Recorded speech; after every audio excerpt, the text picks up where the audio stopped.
Señoras y señores, damas y caballeros, ladies and gentlemen, buenas noches y gracias por visitar nuestro teatro de la historia. Un teatro diferente, un teatro como no han visto nunca antes, un teatro donde las historias se cuentan entre bambalinas.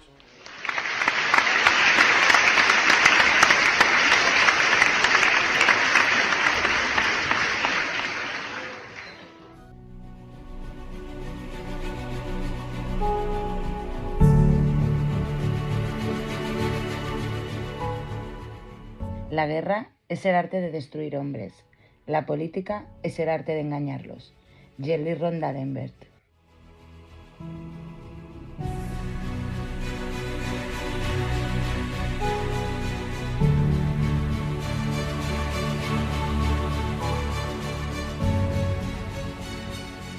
Buenas noches, bambalinos, y bienvenidos una semana más a vuestro canal La Historia entre Bambalinas. Después de 2 semanas sin subir ningún capítulo, bueno, es que tengo varios frentes abiertos: el programa del viernes por la noche, el programa del miércoles por la mañana, un proyecto literario en el que estoy metida de lleno.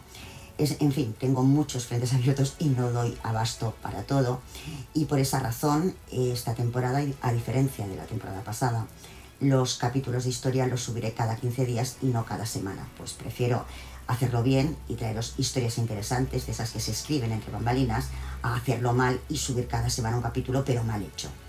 Y esta noche, más que un personaje o un acontecimiento histórico, os traigo otro tipo de actor, un fenómeno tan natural como el invierno, pero que a lo largo de la historia, concretamente de la historia de la guerra, y especialmente en aquellas guerras donde Rusia ha participado, ha tomado todo el protagonismo y ha sido decisivo para decantar la derrota de unos y la victoria de otros. Me estoy refiriendo al general invierno, un término que ahora mismo se oye constantemente en noticiarios y debates donde la guerra de Rusia y Ucrania son la protagonista. Y quienes desconocen su papel en pasadas guerras desconocen también las terribles consecuencias que sufrieron aquellos que lo vivieron y los que no sobrevivieron a su implacable efecto.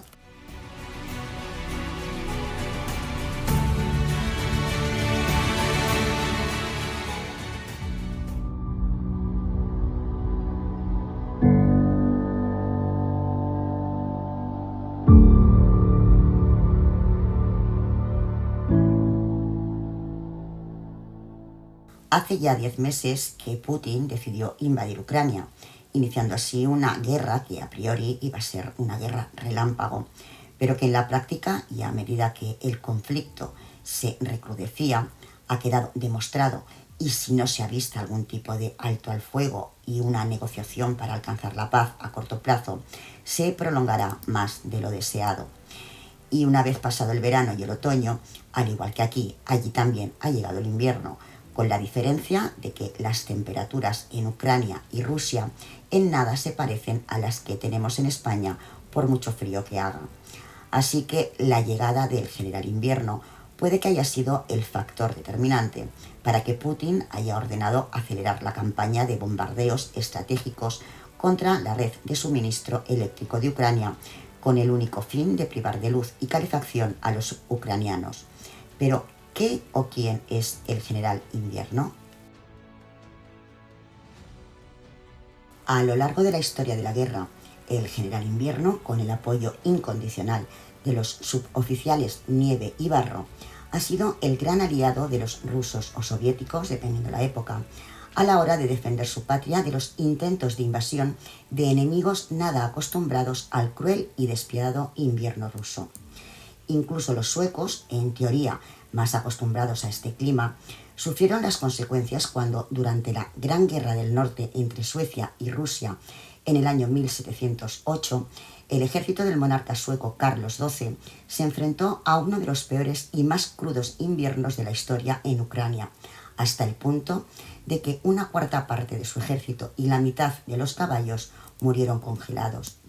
El que era por aquel entonces el ejército más poderoso de Europa, diezmado por el general invierno, fue fácilmente aplastado por el zar Pedro el Grande en la decisiva batalla de Voltava, convirtiendo a Rusia en la potencia hegemónica de la región, por lo que podemos afirmar que el gigante, es decir, el ejército ruso, había despertado. La primera vez que apareció el término de general invierno fue en el año 1812, en una caricatura satírica británica dedicada a la catastrófica campaña de Napoleón en Rusia. Los británicos, muy ocurrentes y con un sentido del humor con algo de mala leche, escribieron: el general invierno afeitando al pequeño Bonnie. Bonnie era el apodo que los británicos le pusieron a Napoleón.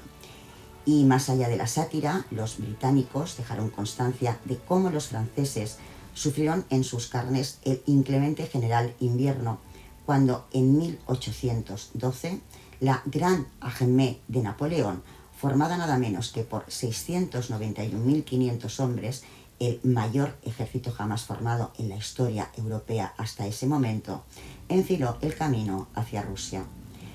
Y a pesar de que tras la sangrienta batalla de Borodino el 7 de septiembre de ese año, el 26 de agosto según el antiguo calendario ruso, conocida también como la batalla del río Moscova, y que fue una de las mayores y más sangrientas batallas de las guerras napoleónicas, enfrentando a cerca de 250.000 de hombres, por una parte la Gran Armée francesa bajo el mando del emperador Napoleón I de Francia y por la otra parte al ejército del zar Alejandro I de Rusia, comandado por Mikhail Kutuzov, cerca de la aldea de Borodino, un pueblo al oeste de Mozhaitsk.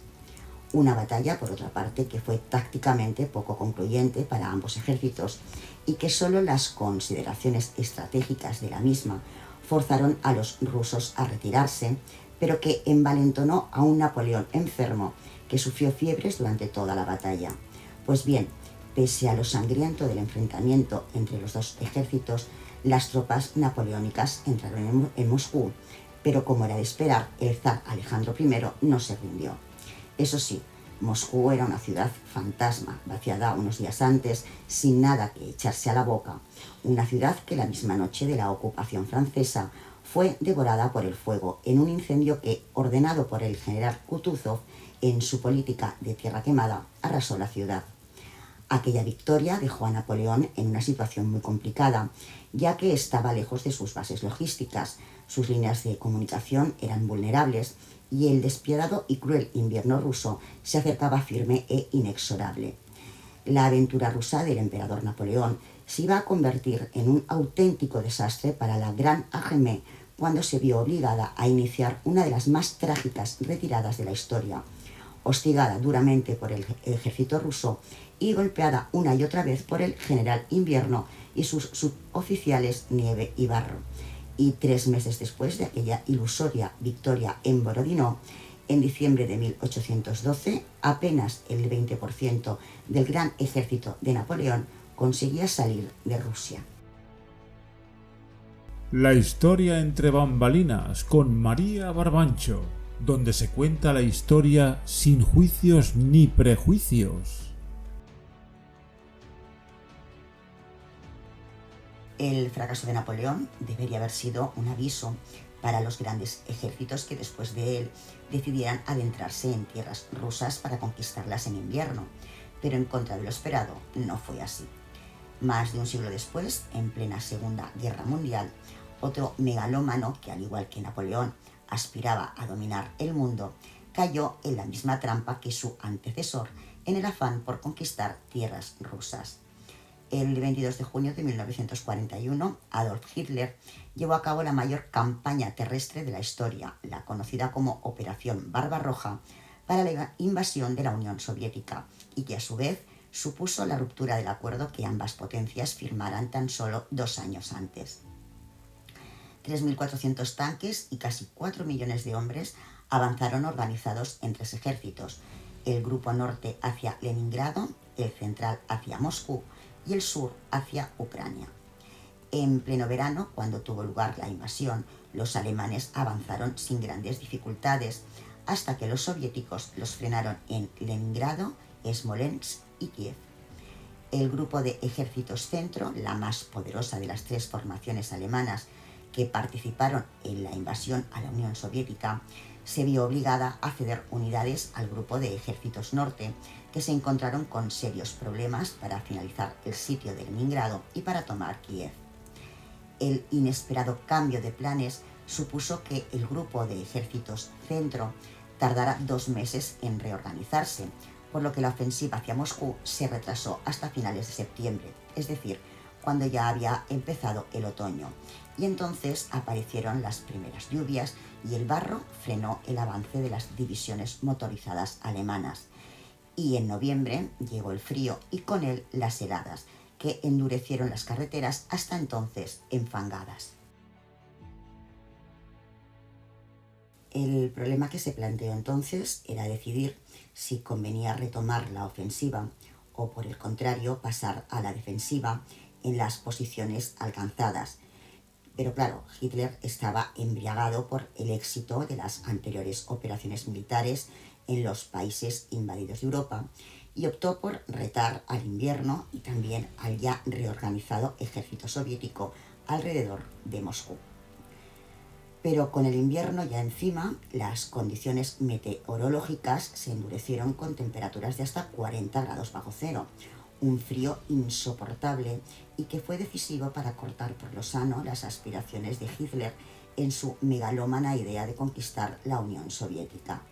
Las armas automáticas alemanas, congeladas a causa de las bajísimas temperaturas, solo podían disparar tiro a tiro y la munición anticarro no entraba en los cañones porque la grasa se solidificaba con el frío. Otro ejemplo de las inclementes temperaturas que tuvieron que soportar los soldados alemanes es que la mantequilla la tenían que cortar con un serrucho o que para tomarse una sopa no podían dedicarle más de 30 segundos sin que se solidificara. Todo aquello provocó que sufrieran disentería y que muchos, incapaces de soportar las terribles condiciones de aquel frío infernal, a lo que sumar el estrés de la propia guerra, optaron por suicidarse, y la mayoría lo hicieron haciendo estallar una granada de mano pegada a su cuerpo. Pero el general Invierno no se detuvo ahí. Las tropas alemanas sufrieron más de 100.000 casos de congelación en las extremidades, sobre todo en los pies. Cerca del 40% de los soldados alemanes sufrieron síntomas de congelación en los pies en aquel invierno de 1941. Sin embargo, tal y como explicó después el mariscal ruso Zhukov, la congelación de los pies de los soldados alemanes fue un problema que hubiese sido relativamente fácil de solucionar. Sus palabras fueron: toda la admiración que había podido sentir por el Estado Mayor alemán se desmoronó cuando vi a los primeros prisioneros de la batalla de invierno. Oficiales y soldados calzaban botas de su medida, sí, pero los alemanes ignoraban que, desde hacía siglos, los militares rusos eran equipados con botas de un número superior al que pudiera corresponderles, a fin de poder rellenarlas de paja o de papel de periódico para evitar que se lasen los pies. Pero no creáis que el general Invierno se cebó solo con los alemanes. Y el ejemplo lo tenemos en la lucha desesperada que libró Finlandia para sobrevivir frente al poderío de la Unión Soviética, donde fueron los soviéticos las víctimas del temido general Invierno. Pero para ello retrocedamos en el tiempo. El 25 de agosto de 1939, los ministros de Exteriores soviético Molotov y el alemán Ribbentrop firmaban un pacto de no agresión, cuya letra pequeña, los llamados pactos adicionales secretos, estipulaba y desglosaba el reparto de los países de la Europa Oriental entre Alemania y la URSS. Y solo un mes después se cumplió el primer objetivo fijado, la invasión de Polonia, desde el oeste por parte de Alemania y desde el este por parte de la URSS. Y el siguiente paso era la invasión de Finlandia por parte de la URSS. Los soviéticos, antes de entrar como un elefante en una cacharrería en Finlandia para recuperar el territorio perdido tras la Primera Guerra Mundial, plantearon unas exigencias a los finlandeses imposibles de cumplir. Y eran las siguientes: el repliegue de fronteras en favor de la URSS en Karelia y permitir el establecimiento de una base naval en la península de Hanko. Y a cambio, los soviéticos ofrecían una zona en la Karelia rusa, el doble de extensa, eso sí, pero donde ni los renos pastarían. Y como era de esperar, el gobierno finlandés rechazó estas exigencias y los soviéticos decidieron jugar sucio. Y para ello, y emulando lo que nos hicieron los estadounidenses con el Maine en La Habana el 25 de enero de 1898, los propios soviéticos bombardearon la aldea rusa de Mainila y acusaron a los finlandeses. Y así, el 30 de noviembre de 1939, la URSS atacó a Finlandia con 23 divisiones, casi medio millón de hombres, comenzando así la que se conocería como la Guerra de Invierno. La superioridad numérica soviética en cuanto a tropas y armamento, así como la enorme diferencia entre las unidades de combate, hacían presagiar que aquella iba a ser una guerra corta, vamos, como la de ahora en Ucrania. Así que, sin poder hacer frente directo al ejército rojo, los finlandeses optaron por la guerra de guerrillas, estrategia que se vio favorecida por la nieve, los densos bosques y los lagos helados que en muchas ocasiones impedían el avance de los tanques y la artillería soviéticos. En cambio, para los expertos esquiadores finlandeses, aquel escenario era un entorno ideal para camuflarse, causar el mayor número de bajas y desaparecer. De hecho, en este conflicto bélico encontramos al francotirador más letal de la historia, apodado la Muerte Blanca, que mató a 505 soldados enemigos. Otro hecho a tener en cuenta para unos y para otros fue el frío, con temperaturas de hasta 30 grados bajo cero, y es que si los finlandeses estaban más adaptados que los soviéticos a estas temperaturas extremas, también lo estaban sus respectivos medios de transporte y sus animales de carga. Y aunque soldados de ambos bandos sufrieron congelaciones, sobre todo en los pies, el número de soviéticos fue mucho mayor y, por supuesto, los finlandeses quisieron aprovechar aquella arma psicológica, así que en algunas carreteras y caminos plantaron a modo de señal de advertencia cuerpos congelados de soldados soviéticos. La guerra duró 105 días, hasta marzo de 1940, cuando se firmó un tratado de paz por el que Finlandia cedía cerca del 10% de su territorio y una parte importante de sus recursos energéticos. Y a pesar de ser una victoria, la guerra de invierno dejó un sabor amargo en la URSS, pues no consiguieron invadir el país, que era su verdadero objetivo. Y Finlandia siguió siendo un país soberano. Además, sufrieron más de 150.000 bajas y perdieron 3.543 tanques, 684 aviones y 2 buques en poco más de 100 días. Y claro, su prestigio internacional quedó tocado. Visto lo visto, parece ser que el general Invierno y sus suboficiales Nieve y Barro pueden convertirse en el contexto actual en los peores enemigos de los ucranianos, pero también de los propios rusos.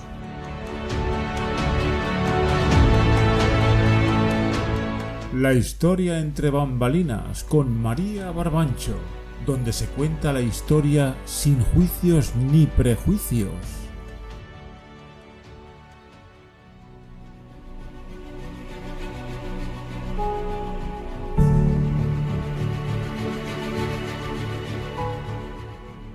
Pues bambalinos, otra semana más hemos finalizado el capítulo de esta noche. Mi deseo es que os haya gustado y no dudéis en dejar vuestra opinión en el cajón de comentarios de YouTube, que ya sabéis que son muy importantes para posicionar el canal. Y también podéis hacerlo en el perfil del canal en Twitter, @historiabambalí. También os agradeceré que deis el like y lo compartáis en vuestras redes sociales. Y si acabas de descubrirnos, te animo a que te suscribas y a que te sumes a la familia bambalina. Ya sabéis que la historia entre bambalinas está en iVoox, Instagram, Facebook y Twitter. Os recuerdo el enlace de Patreon, patreon.com/la historia entre bambalinas, por si os animáis a apoyar el canal.